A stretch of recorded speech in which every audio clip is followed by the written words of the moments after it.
Boa noite. Evangelho segundo o Espiritismo, capítulo 13. Que a vossa mão esquerda não saiba o que dá a vossa mão direita. A beneficência.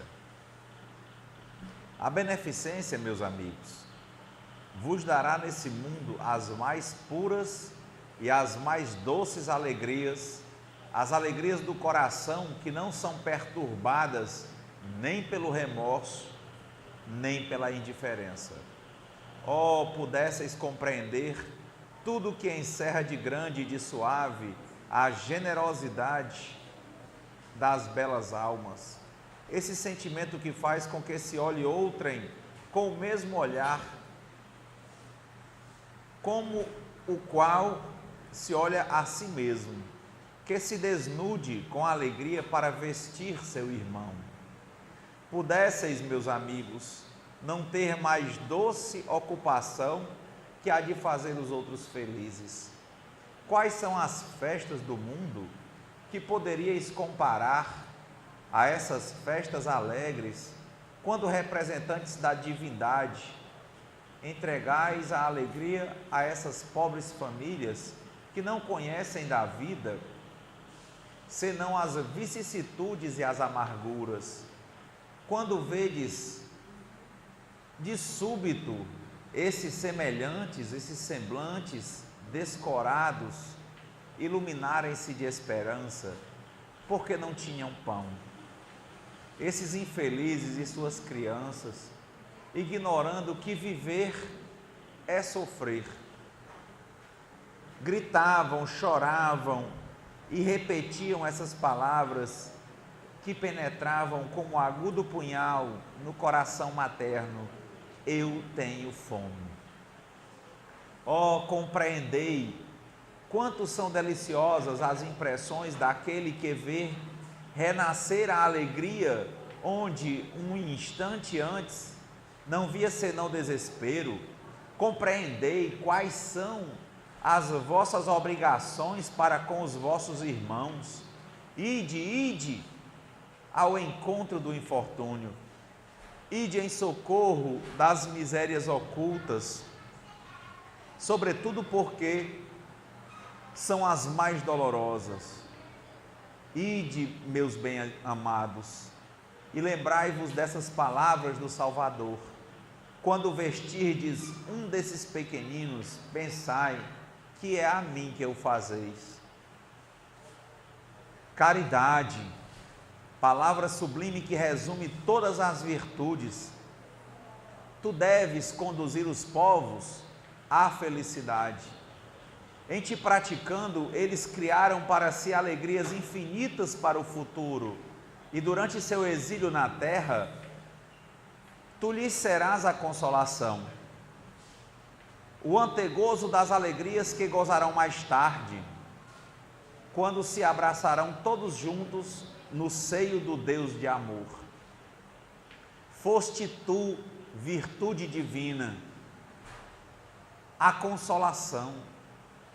Foste tu que me proporcionaste os únicos momentos de felicidade que desfrutei sobre a terra.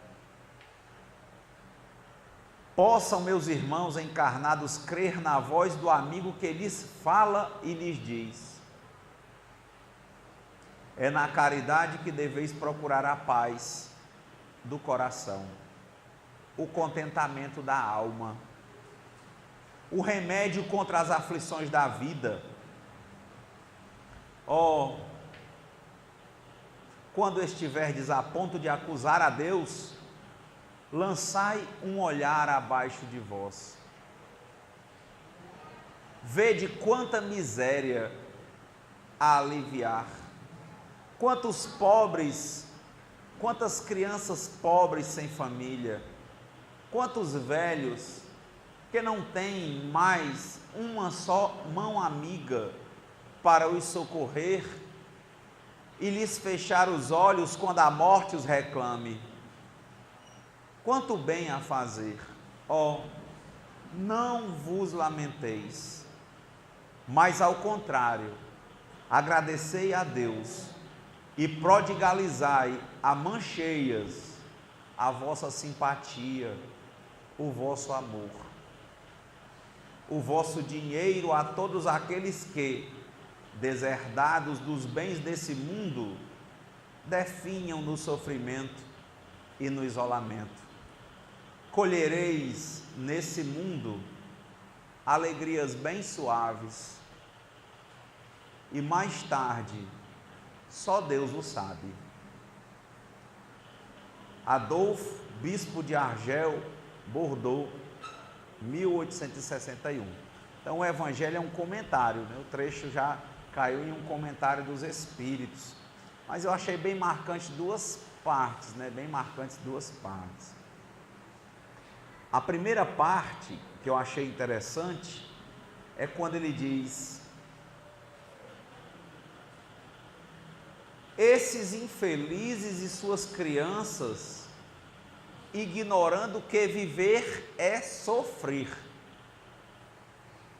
Achei marcante esse trecho. E depois, no segundo parágrafo, um trecho que ele diz: quando estiverdes a ponto de acusar a Deus, lançai um olhar abaixo de vós, vede quanta miséria a aliviar. Então achei interessante,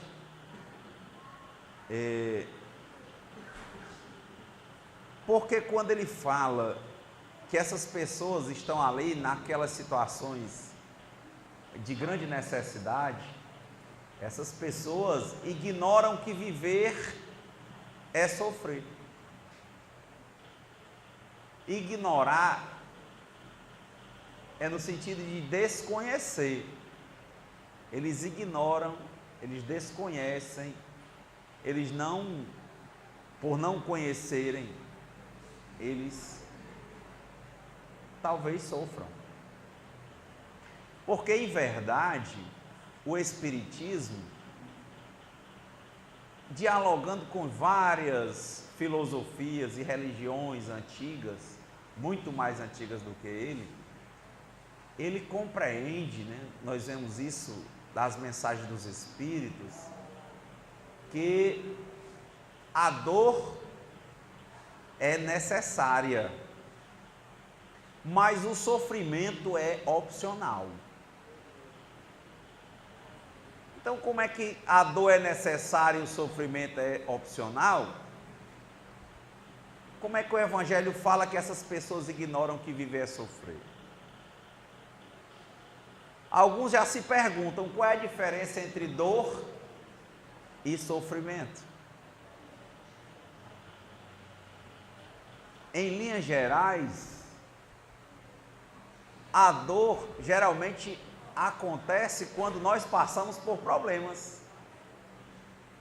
Ela é natural porque os problemas são naturais na vida, até porque a vida, em especial a vida material, nesse mundo, neste planeta Terra, na nossa condição, que conforme o livro dos Espíritos, somos espíritos imperfeitos, ou seja, aqueles que recebem todas as orientações e têm discernimento para conhecer o que é bom, mas tendem a escorregar pelo que é negativo, pelo erro. Então, como nós escorregamos muito, consequentemente, depois que a gente escorrega, tende a se configurar uma situação chamada tombo, né? Ou chamada queda. E muitas vezes, da queda, a depender do tamanho do escorrego, vem a dor. Em maior ou menor intensidade, ela é natural. Agora, a dor vai ter a possibilidade de nos levar à reflexão. É um contraste para que nós despertemos como o ébrio, o drogado, que chega um momento, o adicto, em que ele para e diz: eu não aguento mais. Mas antes disso, ele levou várias pequenas quedas, várias vezes a dormência da adicção, da drogadição, da dispersão na matéria, nas compulsões, nos vários tipos de dependências. Na hora que ele levou essa queda, foi um contraste.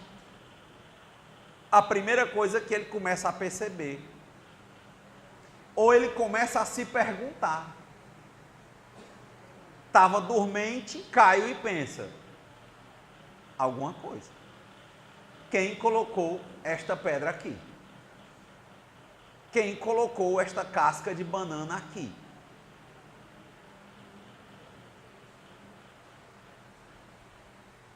Primeira pergunta. Ele não acha quem foi, é tolo isso, nós não encontramos quem botou em regra. Ele vem pela segunda pergunta: por que eu caí? E ele vai ter uma resposta clara ainda no chão. Provavelmente porque eu não estava atento, porque eu não estava desperto. Eu estava acordado, mas eu estava adormecido com relação às minhas percepções. Então, necessariamente, ele tem uma tendência de querer achar um culpado, e ele vai acabar encontrando o culpado. E o culpado quem era? Em regra, era ele. Na hora que ele entender que ele era o culpado porque lhe faltou atenção, que aquilo ali foi um efeito, que tinha uma causa, a falta de atenção, que a falta de atenção estava maior porque ele estava sob o efeito de algum tipo de compulsão, ele vai ver o caminho da verdade. Ele vai ver os erros que ele tem que corrigir para não cair novamente, e vai, a partir daí, começando isso, a iniciar a trilha do acerto, a trilha da verdade. Sem essa dor, não haveria o contraste. Sem o contraste, não haveria a percepção, porque até então tudo parecia que estava bem, e nós temos um fator dentro de nós que é o comodismo. Nós buscamos o prazer incessantemente, e um dos prazeres leva a uma coisa chamada preguiça. Então, a primeira discussão, ele caiu, sentiu dor, a dor era necessária, a dor era um contraste, a dor ia levá-lo a uma reflexão, a dor ia despertá-lo de um sono. E aí vem as leis naturais. Mas se ele entrar numa de ficar só dizendo, reclamando do povo, o pessoal não limpa a rua, alguém que é mal educado, jogou aqui essa casca de banana, ele vai começar a brigar contra algo, ou alguém, que não está na zona de influência dele, tá? Ele nem vai saber quem é, nem vai poder fazer nada. Isso leva a algum lugar? Não, vai acabar dizendo um palavrão, vai levantar e vai continuar. E amanhã, de novo, vai continuar. Se ele não seguir pelo primeiro caminho que a gente pintou aqui, ele vai seguir pelo outro caminho, que é o de se manter no conforto e na preguiça de perceber, e no prazer que ele estava sentindo fazendo o que ele estava fazendo, na indolência, sem sentir nada, dormente. Só que quem usa, ou quem se dá a compulsão, sabe, a primeira vez um pouco causa um grande efeito. A segunda vez, para ter o mesmo efeito, você já tem que ter uma dosagem maior. Então, à medida que você continua dormente, fugindo da realidade, para permanecer dormente, você vai utilizar de doses mais fortes da sua compulsão. Pode ser a compulsão pela ira, pela droga, pelo álcool, pelo sexo, pela comida, pelo açúcar. Vai aumentar.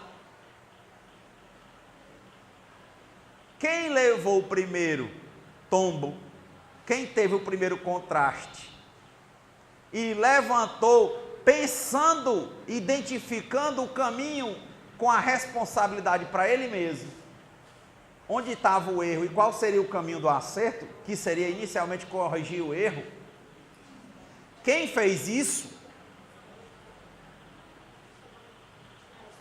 vai mudar, não vai não? Se transformar. Olha aí a palavra de Jesus: felizes daqueles que não viram e creram. Quer dizer, não precisou ninguém dar um conselho, não precisou do psiquiatra, não precisou do médico, não precisou da mãe. Ele simplesmente entendeu com base num contraste da vida, ou seja, as respostas para os nossos problemas estão conosco, dentro dos nossos próprios problemas. Quem entrou pelo cano, saia pelo cano. É por isso que a dor é necessária.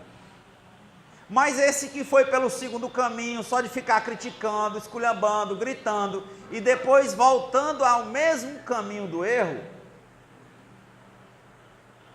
o que vocês acham?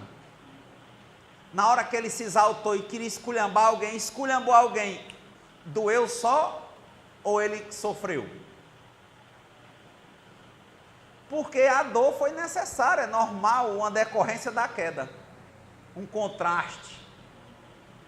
Mas o sofrimento é ficar remoendo, criticando, brigando, e aquilo que a dor já tinha acabado, você continua levando com você. É pesado.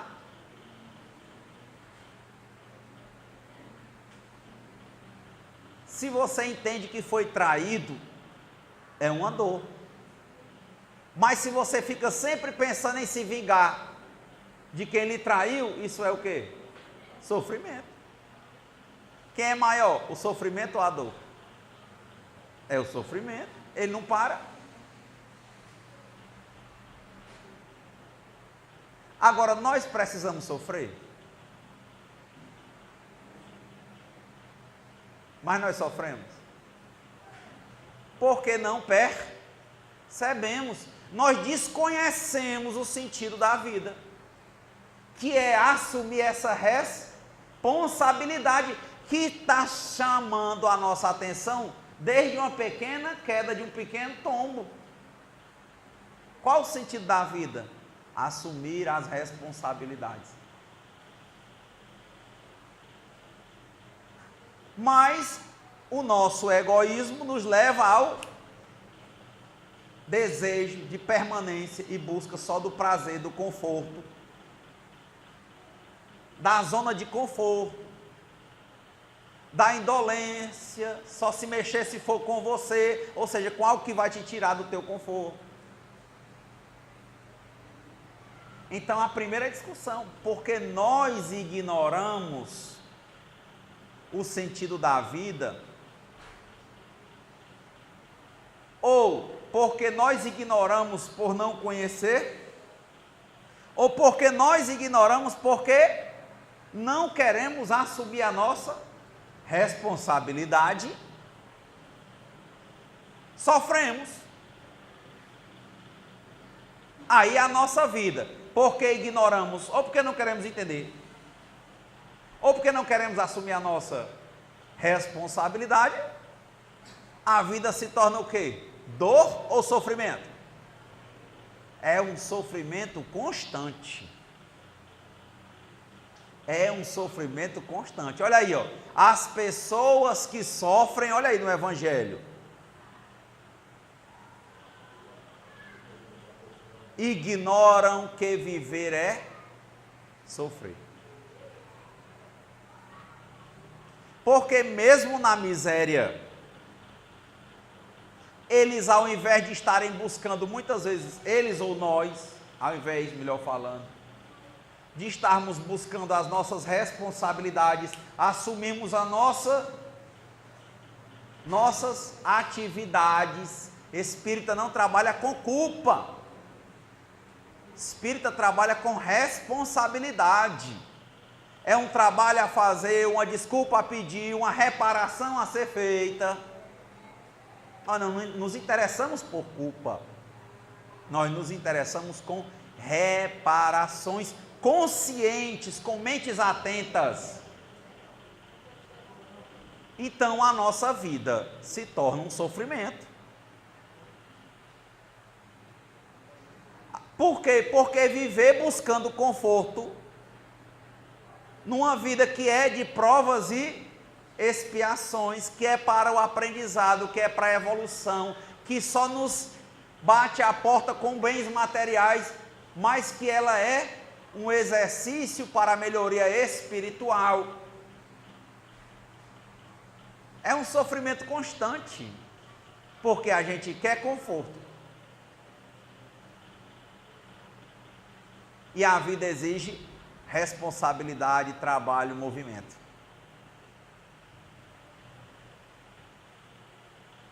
Aí daí vem os capitais, né? Daí dá a preguiça. Aí o preguiçoso tem inveja do outro que se movimenta e tem alguma coisa, ó, inveja. Aí ele cobiça. Aí os pecados capitais, né, produzem outros. É por isso, um produz o outro. Inveja, cobiça, preguiça, ira, tem raiva do outro, mas ele mesmo não faz. Viver para nós é um eterno sofrer. Por quê? Porque nós mal utilizamos o nosso livre arbítrio. E nós mal utilizamos o nosso livre arbítrio por quê? Porque queremos ser os próprios deuses. Queremos ser servidos e não queremos servir. Queremos ser amados e não queremos amar. Olha o evangelho, benevolência. Nós queremos servir a alguém para negociar com Deus. Nós queremos servir a alguém para alguém nos retribuir. Nós queremos amar a alguém para que nós sejamos amados. Mas espiritualmente quem ama liberta. Espiritualmente amar é verbo intransitivo, não precisa de complemento. Espiritualmente nós somos o universo, de todos os seus pedaços. Desmancha, monta. Então nós precisamos interagir com todos. É necessário o movimento de todo mundo em conjunto. Solidário, amoroso, caridoso. Mas quem sofre tem dificuldades em ser benevolente. Por quê? Porque negocia com tudo. Ou ele é indiferente, porque ele diz, não vai ter nenhum benefício para mim, não foi nada não, estou nem aí. Ou ele é um sepulcro caiado, ele faz esperando algo em troca, seja da pessoa, seja de Deus. Ele tem dificuldade. E como Deus não fica toda hora, olha, o que você fez? Eu dei um prato de comida a um pobre, ele pega 10 reais, ele não fica te pagando a todo momento, ele silencia, e esperando você entender que não é um negócio. Você sofre, porque ele diz assim, pai, fala comigo. Olha aí se não se liga. Eles não entendem que viver é sofrer. Aí lá embaixo diz, quando estiverdes a ponto de acusar a Deus, você não é benevolente. Você vive sofrendo porque não quer entender que as dores são necessárias.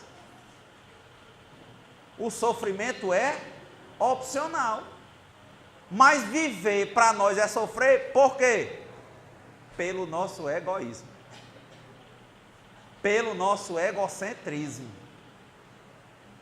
pela nossa atitude de sempre queremos negociar com tudo, ao invés de simplesmente agirmos com benevolência.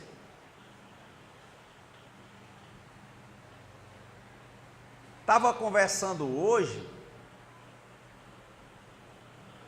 com algumas pessoas e falávamos exatamente disso. Tem gente, inclusive, que está num relacionamento em coisas tão sutis, que ele procura um relacionamento, ele não fala de ter uma convivência com o outro.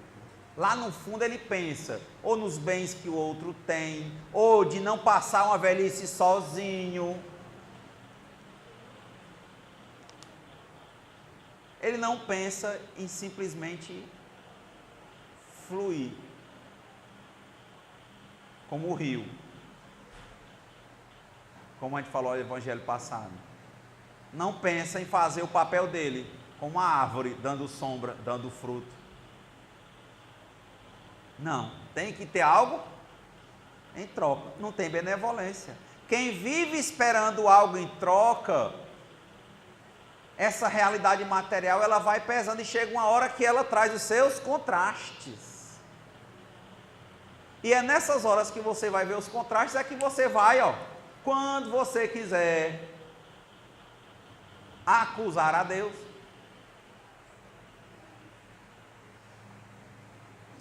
Não lembro onde foi que eu li, mas me marcou muito.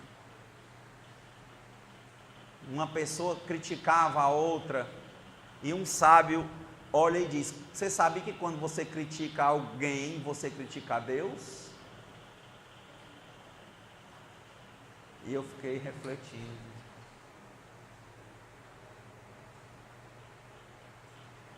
Eu tenho que fazer a minha parte.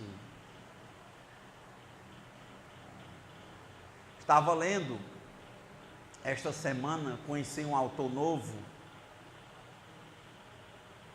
Dizem que é um dos criadores do budismo ativista. Na época da guerra, nos anos 60, na guerra do Vietnã, havia um grupo de uma vertente, das mais de 40 vertentes budistas, dizem que é a Mahayana, e ela é fincada no Vietnã. E um jovem budista que tinha entrado para o budismo aos 16 anos e estava frequentando,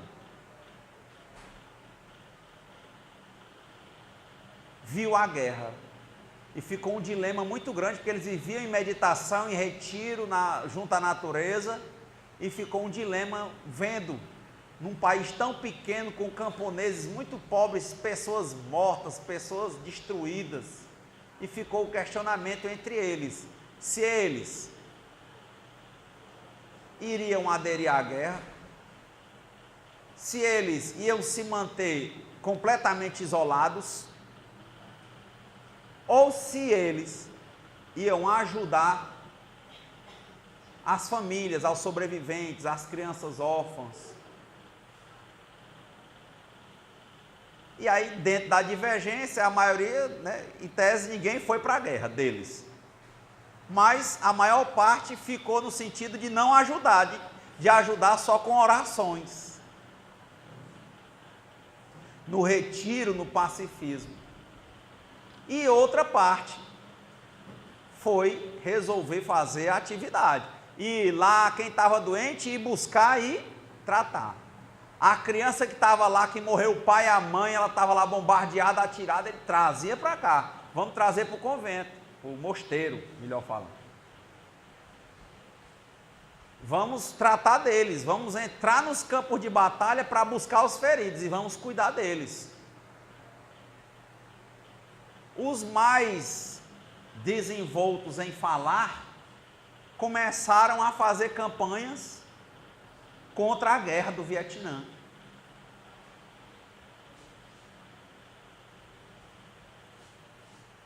E um deles, dentro desse trabalho, já tinha mais de 10 mil voluntários, porque estudantes e outras pessoas começaram a ir ajudar.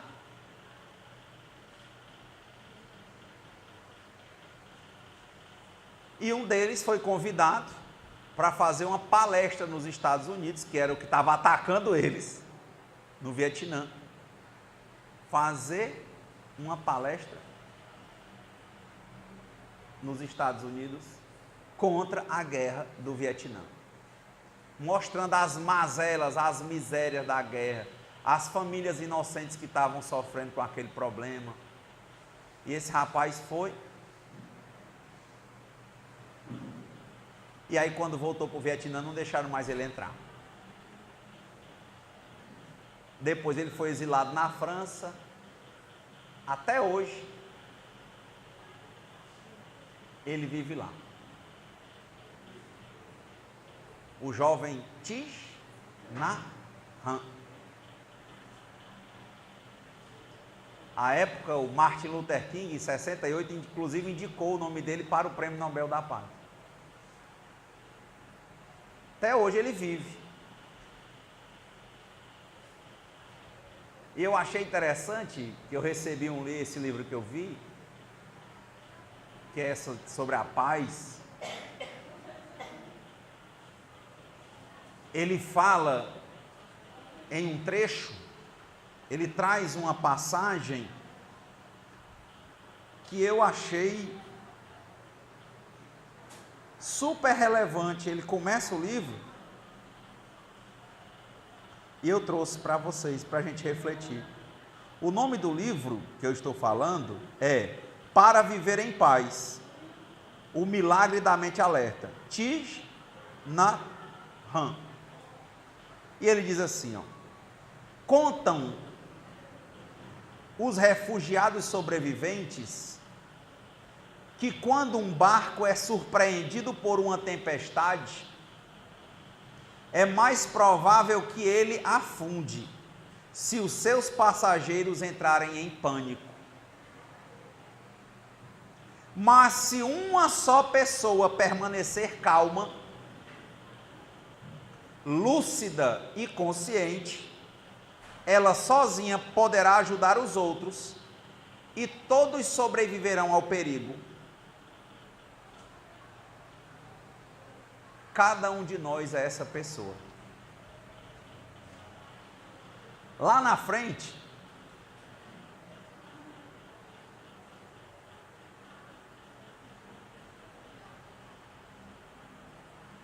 ele traz um trecho interessante.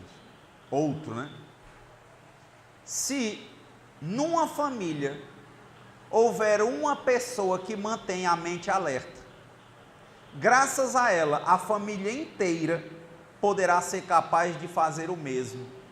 Se numa sala de aula um só aluno viver com a mente alerta, a classe inteira será influenciada por ele.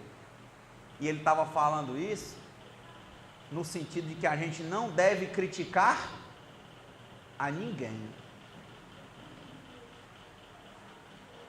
Que a gente deve fazer a nossa parte. Que o erro nunca está no outro. Que por mais que o barco esteja indo dentro de uma tempestade, se todo mundo se desesperar e começar a pular e todo mundo se desesperar, o barco vai naufragar. Mas se uma pessoa mantiver o equilíbrio, a probabilidade do barco se salvar é altíssima. Por isso que eu digo que é um diálogo. Quando a gente falou do livro Boa Nova, o modo que Jesus falava não era de criticar ninguém. Ele dizia: os homens antes de ruins, eles têm medo. O Cristo dizia: eu não vim para querer agradar a todo mundo, nem para desagradar. Eu vim para tentar desenvolver o reino de Deus dentro de cada pessoa. Esse é o nosso papel. Isso é ser benevolente. Quem faz assim não sofre, não tem medo. Foi a coisa que eu achei mais marcante quando estive em Fátima. Tinha uma faixa gigante lá em Portugal e tinha bem grande assim, ó, não tenhais medo, que era o que a santa dizia para as 3 crianças que iam lá encontrar com ela, e ela mandava rezarem um rosário.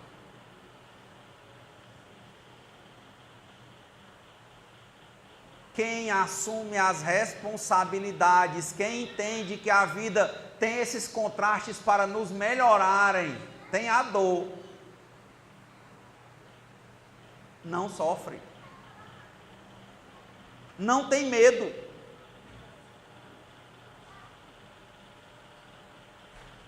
Quem foi que disse assim: Pai, se podes, afasta de mim esse cálice, mas seja feita a vossa vontade antes da minha? Quem foi? Ai, foi Jesus. Quem foi que lá na cruz cantou o Salmo 23?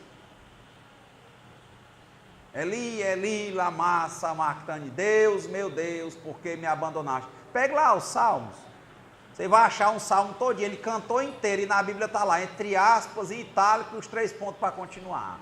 Ele era um judeu, sabia decorar, e cantou na crucificado. Não tenhais medo. A tempestade, os apóstolos morrendo de medo, os discípulos ainda, né? Morrendo de medo do barco afundar. Aí lá vem uma luz no meio da tempestade e as coisas se acalmando. Quando vê Jesus andando em cima das águas, com a maior naturalidade do mundo. Aí Pedro disse: mestre, como é que o senhor consegue fazer isso? Vem. Pedro tinha muita ou pouca fé? Pouca. O que é que ele fez? Caiu. Para Pedro, viver era viver ou viver é sofrer? A pergunta: para Pedro, viver era viver ou viver era sofrer? Era sofrer. Ele não acredita, ele tem medo, ele não confia, ele não procura um sentido na vida. É por isso que ele está dizendo aqui no Evangelho que essas pessoas na miséria, nós, quando nós estamos em situação difícil, não entendemos que viver é sofrer. Mas não entendemos, por isso que ele usou a palavra ignora, porque nós não queremos assumir a responsabilidade, nós não queremos entender o sentido da vida, nós ficamos sempre com preocupações, colocando a culpa nos outros. É um trabalho, é a macumba.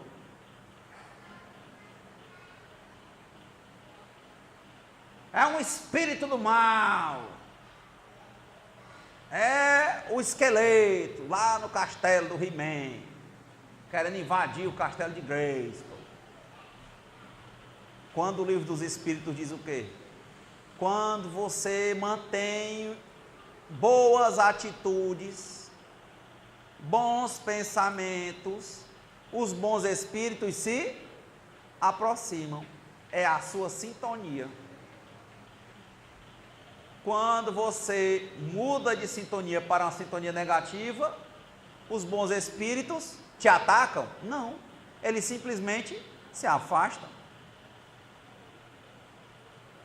As portas ficam abertas para os espíritos que comungam, que comem da comida que você come. Você abriu a porta da compulsão sexual, os daquela compulsão vêm, querem também. Da lamentação, os da lamentação vêm. Da preguiça, os da preguiça vêm.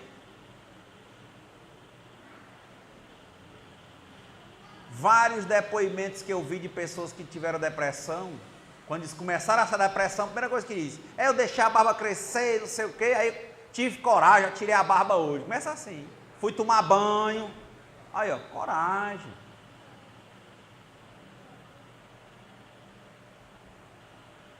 Então esse evangelho, eu acho ele interessante nesses 2 trechos.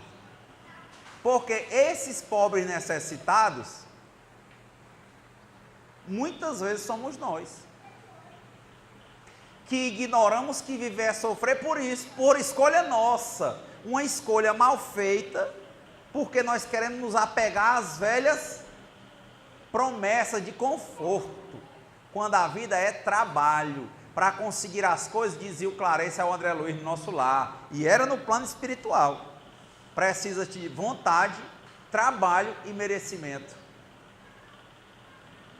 Abigail, lá no Paulo Estevam, disse que tinha que ter amor, trabalho e paciência. E todos eles têm no meio o quê? Trabalho. Paulo trabalhava direto com o que ele vendia e fazendo pregações. E vez por outra a pedra cantava e ele continuava, e a pé. Trabalho, permanência, sem pressa e sem pausa. Todo dia ele ia fazendo, ainda mandava, ora escrevia, ora falava para o pessoal escrever para ele as cartas, para mandar para os cantos que ele já tinha ido, que talvez não voltasse, porque ele queria dar aquela volta no mundo, que era o mundo em volta do mar Mediterrâneo. Então, se nós assumirmos a nossa responsabilidade, com certeza nós vamos ser benevolentes, com certeza nós não vamos ficar querendo achar culpa nos outros. Nós vamos lembrar que não existe acaso, que Deus é infinitamente justo, que tem um centro, nada acontece por acaso, que tem uma ordem nas coisas, a mesma ordem que rege as nossas vidas, é a ordem que mantém as estrelas no céu e o mar no lugarzinho dele. E que faz com que a gente, quando sai da ignorância, deixe de sofrer, deixe de ter medo, porque a gente passa a ter confiança nessa verdade, ou Deus, ou nesse centro. A dizer, seja feita a vossa vontade, antes da nossa. Por que dizer, seja feita a vossa vontade antes da nossa? É entender que Deus é infinitamente bom e só quer o nosso bem, e se a gente caiu é porque havia um motivo para cair, porque havia alguma coisa que nós tínhamos que aprender com aquela queda, que há alguma situação não resolvida dentro de nós, que nós precisamos resolver. Enquanto a gente não resolver, é só esperar que venha a próxima queda. A gente falou um pouco do samsara material. Entra numa roda, vai cair, vai cair, vai cair. É como o alcoolismo e a drogadição. É uma doença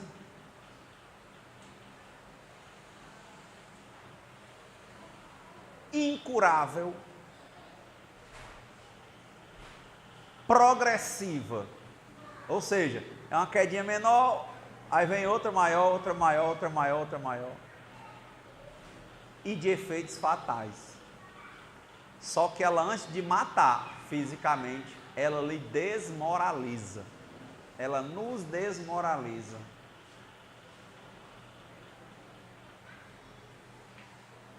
Quem não conhece situações assim? E assim é para o descontrole emocional, é para quem vive relações doentes, no sentido de só querer troca, quem não se dispõe a amar, quem quer restituição, retribuição.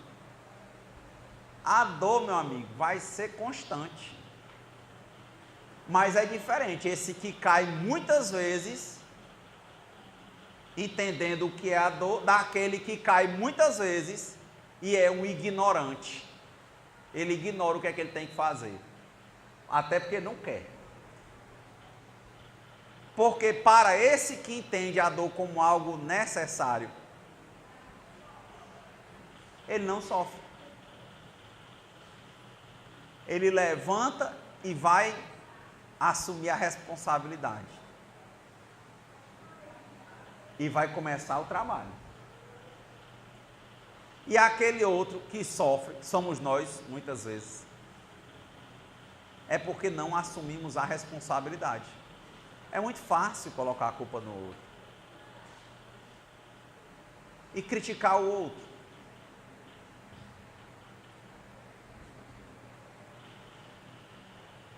Me falaram outro dia sobre a inveja. Mas a coisa é muito clara, o centro é muito claro. Faça a sua parte. A vida tem tensões, é normal, é natural. Quem é que é perfeito? A pergunta que Jesus fez aos discípulos. Quem de vocês já desenvolveu o reino de Deus dentro de si? Qual foi dos apóstolos que disse que tinha desenvolvido? Nenhum. Imagine aí nós. Então não tenhamos dúvida, tem muita coisa a fazer.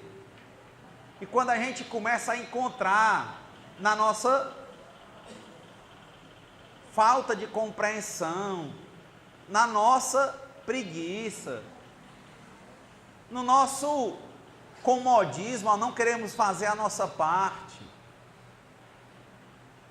nos zangamos com facilidade, nos entregamos ao medo, à angústia, à depressão, cheio de coisas por fazer e não fazemos, cheio de atitudes para tomarmos e não tomamos,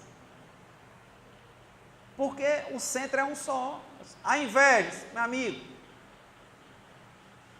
aquele que habita sob a proteção do Altíssimo. O que é habitar sob a proteção do Altíssimo? É só ficar deitadinho? Não, é tomando as atitudes corretas. Eu lembro que no budismo eles falam do octópolo, tudo é assim, correto pensar, correto agir, correto falar, agir correto. Quem está agindo correto está sob a proteção do Altíssimo. Quem está sob a proteção do Altíssimo está numa sintonia boa, agindo correto, os bons espíritos estão próximos. Quando os bons espíritos estão próximos, os espíritos que estão em erro ficam afastados. Então, é por isso que não tem inveja que pegue, nem temerá a seta que voa meio-dia. 1000 cairão à sua esquerda, 10.000 cairão à sua direita, e ele não será atingido. Mas porque agiu, porque deixou de sofrer, mas entendeu a necessidade das dores, das tensões da vida. Para quê? Para chamarem a nossa atenção para o que ainda está errado, para o que está incompleto nos nossos espíritos, para o trabalho a ser feito. Quantas vezes, em algum momento das nossas vidas, nós perguntamos: Pai, como disse Paulo, cair do cavalo e dizer: Senhor, o que queres que eu faça? Eu desconheço um momento em minha vida em que eu perguntei e que o que eu tinha que fazer não apareceu. E que nenhuma coisa era assim: faz aqui com meia hora, está pronto. É algo que tem que ser feito a vida inteira, a cada hora, a cada minuto, a cada 24 horas, a cada segundo, a cada milésimo de minuto. É ter atenção, inclusive, ou melhor falando, principalmente, com relação aos meus pensamentos. Aí eu abro as portas para Deus. O problema não está no outro. Se eu trabalho, se o outro não trabalha, eu não tenho nada a ver com isso. Aí já está uma benevolência grande. Olha aí o que o Thich Nhat Hanh fala.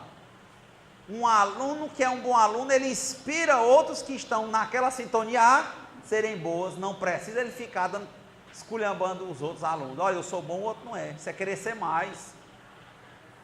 é querer uma respeitabilidade, é querer ser para os outros, é colocar Deus nos olhos dos outros. Não é isso. Fostes comprados por um bom preço, dizia Paulo. Não vos façais servos de homens. É para Deus. Acreditamos, vemos qual é a nossa responsabilidade, vamos assumir, vamos tentar não sermos grosseiros, não sermos melindrosos, sermos naturais, ajudarmos as pessoas. É cada pequena coisa. É uma mãe e um pai que entende que mimar um filho gera problema, e ele entende que aquele mimar é um efeito, mas a causa muitas vezes é o pai e a mãe serem tão egoístas que se projetam no filho. Ah, eu não tive isso, meu filho vai ter. Ele não está criando um menino, ele está criando um retrato dele, dela. Ah, eu não fiz isso, meu filho vai fazer. Não, você tem que criar com esses valores de centro. Ah, o papai não teve o parque. Meu filho, é o seguinte, a vida não é parque. É humildade, é trabalho, é estudo. Pronto. Ah, eu não tive uma escola particular, meu filho tem. Meu filho, estudo tanto faz a escola. Vamos tentar dar uma atenção, não vamos desprezar quem pode. Nem é ruim, nem é bom, mas eu só posso fazer o que eu posso. Quero saber se você vai ter valores para isso. Olhe para cá, para os melhores nas escolas públicas, você vai ver grandes personalidades. E procurar um caminho de equilíbrio. Por quê? Porque em todas as coisas tem as próprias respostas, mas muitos vão fazer, não, porque eu quero o melhor. Muitas vezes não é porque ele quer o melhor botando no colégio particular, às vezes que ele não pode pagar, é porque ele tem aquilo que ele não teve, ele quer botar para o outro. É ele. Aquilo vai ter uma repercussão. Aí vai estar pregando uma humildade, ele começa a entender que só vale quem estuda no canto tal. Aí fica o choque quando ele vê um menino, por exemplo, de uma escola pública, que tira o primeiro lugar, um menino como o Marco Ponte, que foi o único brasileiro a ir para o espaço.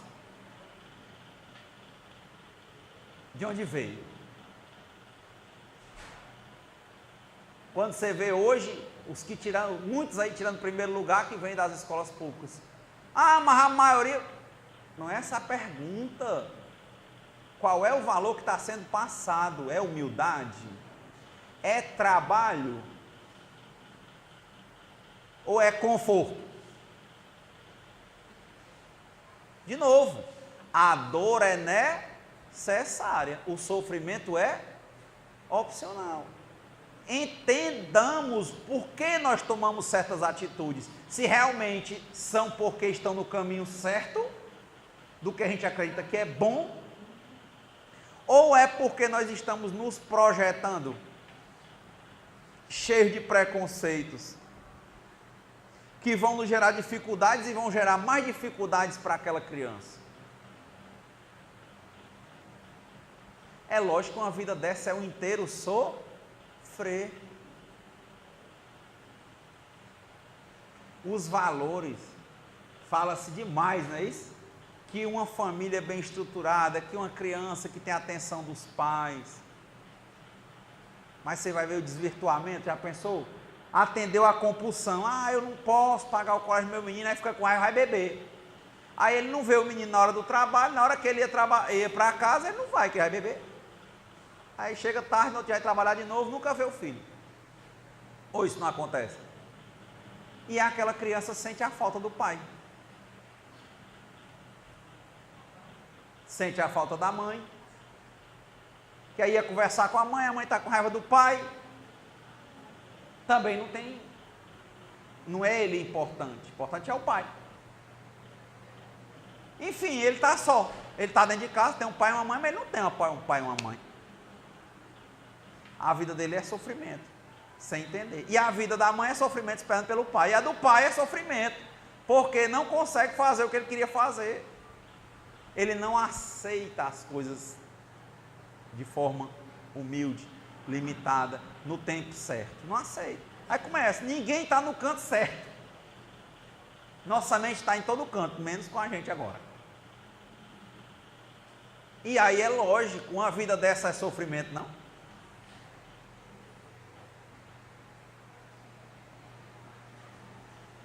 Mesmo aquele que nem bebe, por exemplo. Eu disse, ele chama agora workaholic. Ele só é trabalho, ele arruma 1, 2, 3 trabalhos para arrancar tudo, mas o filho estava sentindo falta de quem? Uma presença do pai, ou a presença da mãe.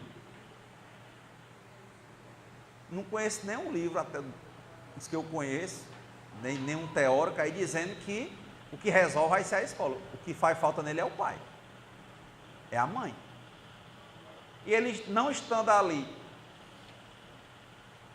ou porque ele está se desviando para algum prazer material, ou porque ele está indo trabalhar, ele também está prejudicando. E a vida ali é um sofrimento para ele e para quem ele acha que está dando algo a mais. Quando estavam faltando os valores, a presença, a humildade, o contato, a atenção, um limite numa hora certa. E fazer isso não é benevolência? Como é que não é?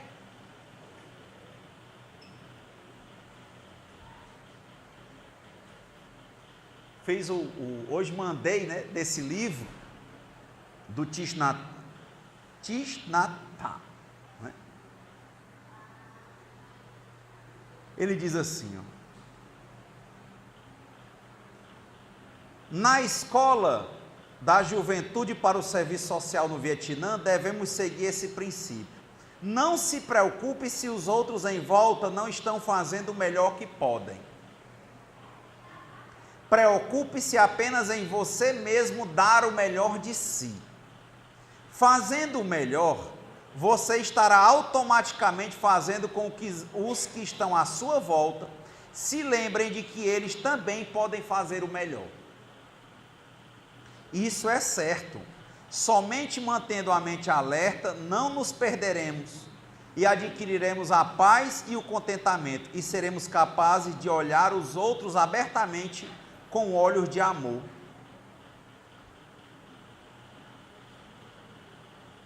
Teve um caso interessante, ele falava que o Tolstói, o imperador, queria saber o que ele fazia para ser um grande imperador. Eu mandei essa pergunta para o grupo do centro hoje.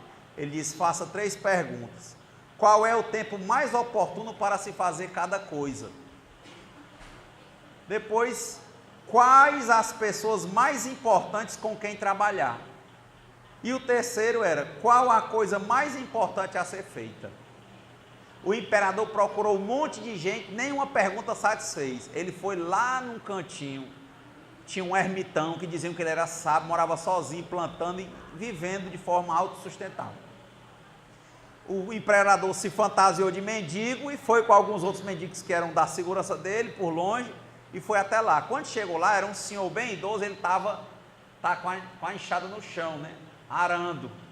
Ele simplesmente olhou, perguntou, né, o senhor só fez dar com a mão, balançou com a cabeça, né, e continuou trabalhando.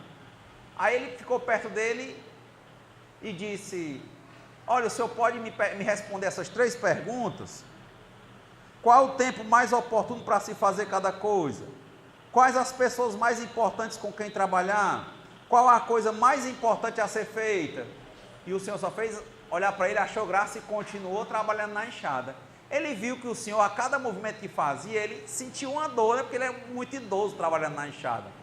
Aí ele só fez, com licença, pegou a enxada e começou a trabalhar. E o senhor sem responder nada. Ele ficou trabalhando, terminou de fazer o serviço. Aí ficou tarde, ficou escuro, acabou dormindo por lá. Quando foi pela manhã, ele repetiu as perguntas. Aí disse que quando viu, ele disse, olhe para a selva. Aí vinha um senhor barbado, apareceu ofegante. O cara tinha tido um corte bem grande, um corte quase mortal, né? Ele simplesmente correu e foi ajudar o cara. Tirou a camisa dele, encheu de sangue, lavou, botou de novo, limpou, cuidou, alimentou, botou na casa do idoso. Quando o rapaz se restabeleceu, olhou para ele e disse, ô rapaz, muito obrigado, o senhor me desculpe. Aí o imperador disse, como desculpe, né? Você não fez nada, você chegou aqui doente, eu lhe ajudei. Não, quer dizer que essas guerras que o império faz, morreu meu filho e eu tinha muita raiva do senhor e eu queria lhe matar. Eu soube que o senhor vinha para essa peregrinação aqui a pé e eu me preparei para lhe fazer uma emboscada e lhe matar. Quando o senhor entrasse na selva, eu ia lhe matar.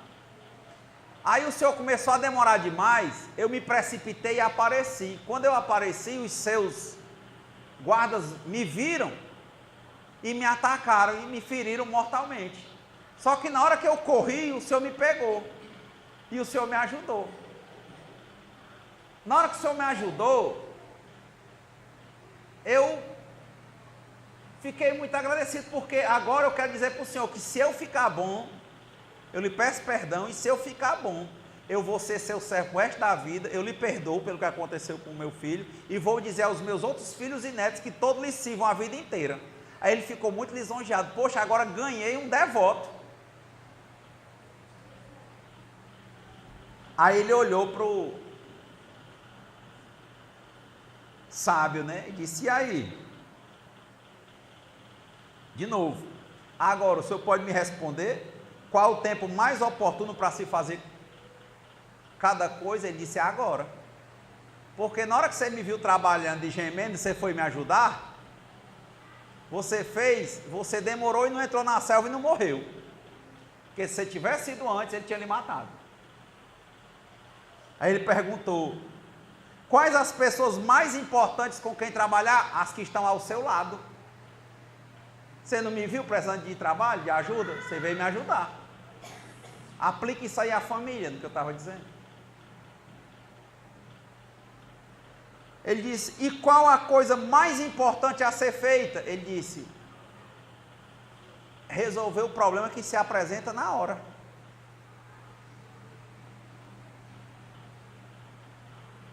Aí ele disse, não, mas só dá certo nesse caso com o senhor. Ele disse, não. Qual o tempo mais oportuno para se fazer cada coisa? Na hora que aquele senhor chegou, você não gostou dele agora virar o seu devoto? Mas se ele, na hora que ele chegou, você não tivesse ido logo ajudar, ele tinha morrido. Qual a pessoa mais importante para trabalhar? Foi diretamente com ele, era quem estava precisando. E qual a coisa mais importante? Foi ajudar. E qual foi a sua recompensa? Ele virou seu devoto. Se você não tivesse ido na hora certa,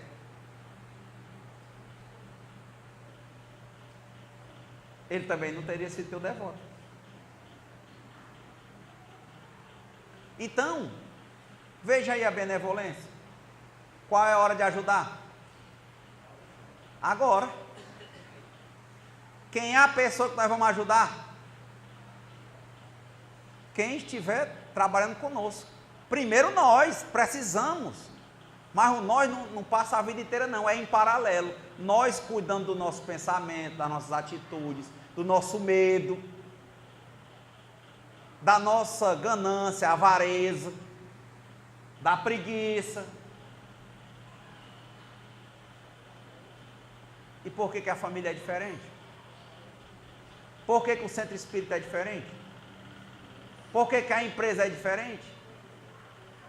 Aí ele conclui, né? Lembre-se de que só existe um tempo importante, e esse tempo é o agora. O presente é o único tempo sobre o qual temos o domínio. Olha, quem fica sofrendo, só tendo preocupações com o futuro, esquecendo do agora. E a coisa mais importante é fazer essa pessoa feliz. A pessoa mais importante é a que está à sua frente. São pequenas atitudes. É uma pessoa que nos procura para falar conosco e a gente para realmente para olhar no olho e escutar. Quantas vezes nós não nos ajudamos nesse sentido? A vida vira um sofrimento. O outro não gosta, a gente também não gosta, acha que está perdendo tempo, o outro acha que a gente não está dando atenção, não é isso? E a gente vai vivendo de várias coisas mal resolvidas. O Divaldo um dia contando que a fila, quando ele terminava a palestra, né, muita gente para ele autografar o livro, ele olhava para o Nilson e dizia, como é que está a rotação aí do disco, que era para ver se estava rápido ou devagar a fila. Que ele disse que começou a autografar e não olhava nem na cara de ninguém, só estão me assinando, já vem o livro com aquele nome da pessoa, né? Aí disse que teve uma mulher que botou a mão em cima da mão dele. Ele disse, diga. Ela disse, eu quero que você olhe para mim. Aí o Divaldo disse que olhou para o lado e viu a Joana de Ângeles. Disse, não, mas eu autografando. Disse, não, eu quero que você olhe para mim. Aí ele sentiu. Estava fazendo as coisas no automático. Que a pessoa que estava à frente dele não era a pessoa mais importante, mas deveria ser. Sempre importante é outro que está em outro lugar, é outra coisa, e cadê o agora? Será que isso não tem a ver com benevolência, Ana? Aí ele disse, pois pronto, pode pegar uma cadeira, vai sentar aqui. Aí conversou com ela, disse, aqui para frente agora, cada pessoa que chegar eu vou falar, conversar, perguntar o nome e vou atender a fila bem devagar. Será que nós, no nosso dia a dia, a gente não tem uma escorregada, por exemplo, de não dar atenção a ninguém? E depois reclamar que a pessoa não nos dá atenção quando a gente precisa?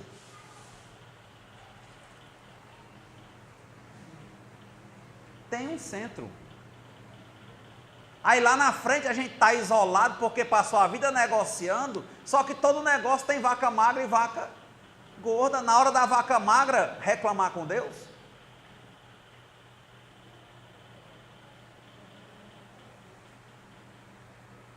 Os taoístas falavam disso, tem um não agir, no sentido de não ficar você querendo ser o Deus e projetando tudo.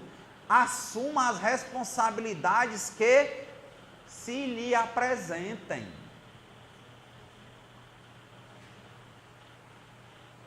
Ponto. Vem falar? Fale. Vem ouvir?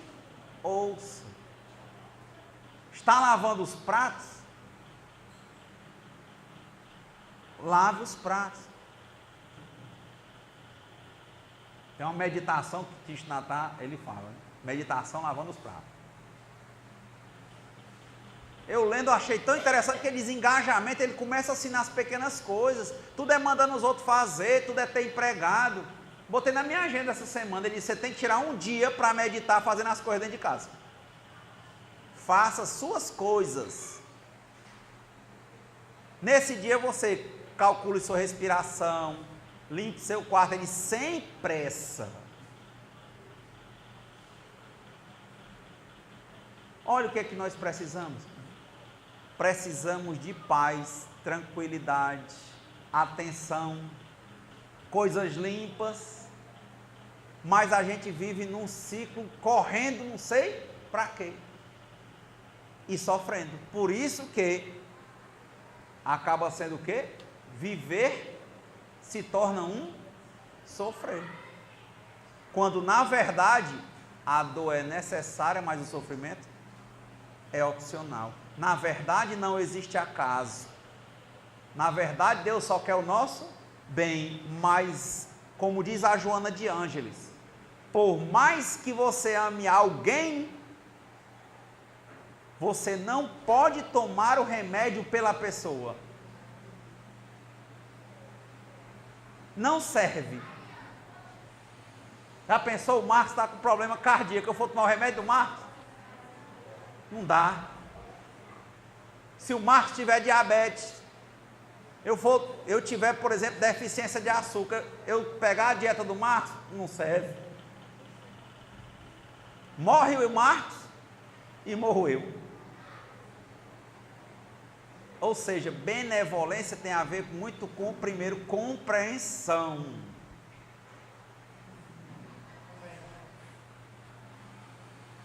Como diz lá no André Luiz, nosso lar, para nós, atenção, para que nós possamos melhor exercer a nossa vontade, o nosso trabalho, para que nós tenhamos merecimento. Na verdade, que nem esperemos por ele, mas ele vem. Muita paz. Senhor, fazei-me um instrumento de vossa paz. Onde houver ódio, que eu leve o amor. Onde houver ofensas, que eu leve o perdão. E onde houver discórdia, que eu leve a união. Onde houver dúvidas, que eu leve a fé.